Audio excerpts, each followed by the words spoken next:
እንዴት ናችሁ? በአሜሪካ ያላችሁ ኢትዮጵያውያን እንግዲህ የትራምፕ አስተዳደር ከመጣ በኋላ አዳዲስ ነገሮች በየጊዜው ይመጣሉ፣ አስደንጋጭ የሆኑ ነገሮች። አሁን ደግሞ በ60 ቀናት ኢትዮጵያውያን ህጋዊ እውቅና የሌላቸው ወይም ያልፈቀድኩላቸው ኢትዮጵያውያን በ60 ቀናት ሀገሬን ለቀው መውጣት አለባቸው ብላለች። ያን ካላደረጉ ዲፖርት እንደምታረግ እንደምታስርና ሌሎች እርምጃዎች እንደምትወስድ ነው ኒውሶች ዛሬ ወጡ ኒውሶችም የተለያዩ ታማኝ የሆኑ ምንጮችም የሚናገሩትና አስደንጋጭ ነው። እውነት ለመናገር አሁን ኢትዮጵያቶች፣ ሙዚቀኞች፣ ባለሀብቶች፣ ዝነኞች ምናምን እንደ ድሮ ሮጣ መግባት በጣም አስቸጋሪ የሆነ ነውና አላቅም ነገር ምን ሊፈጠር እንደሚችል። እንግዲህ በርካታ ሰዎችን እድል ይዘጋል።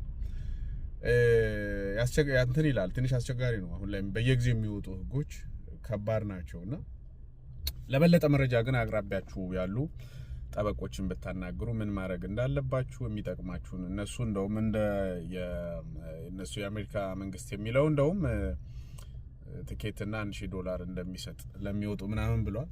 እንግዲህ ውሳኔውን ከጠበቃ ጋር መማከር ነው።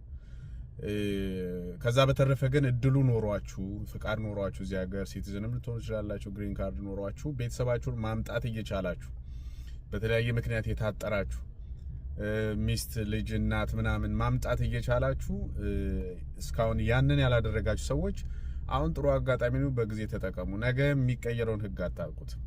ስለዚህ ነገ የሚቀየረውን ህግ አታውቁትም። ከዛ በላይ ደግሞ ግሪን ካርድ ኖሯችሁ ሲቲዝንሺፕ ማመልከት የምትችሉ ሰዎች ይሄን እድል ተጠቀሙ።